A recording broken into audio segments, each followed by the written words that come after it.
In this video, we're going to take a look at this 6-inch XLR to XLR right angle cable made by Coluber cables. These are really great for use on a camera rig where you don't want your XLR cable to take up too much space. If you want to adjust the angle, you can take the top plate off of the jack and then take the internal cover off, and then you can rotate the jack a little bit.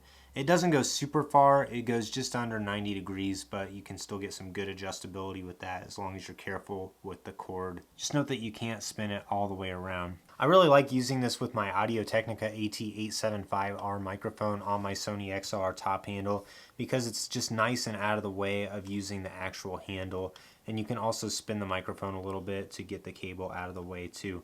The cables feel high quality, the cord is a decent thickness, and the jacks feel pretty sturdy and like they're not going to move around very much. This is the 6-inch cord, and Coluber also has a bunch of different lengths available. You can buy them where they're straight to angled, or you can also buy straight to straight, angle to angle. So there's a variety of different cables you can get, and you can buy them longer than 6 inches as well. I just found 6 inches is about the perfect size for use with this Sony XLR handle. It's got super minimal branding, and I found this to be a really good, reliable cable to use with my A7 IV and my XLR top handle rig. If you're interested in this cable or any of the equipment in this video, check out the links in the description below, as I have everything linked down there.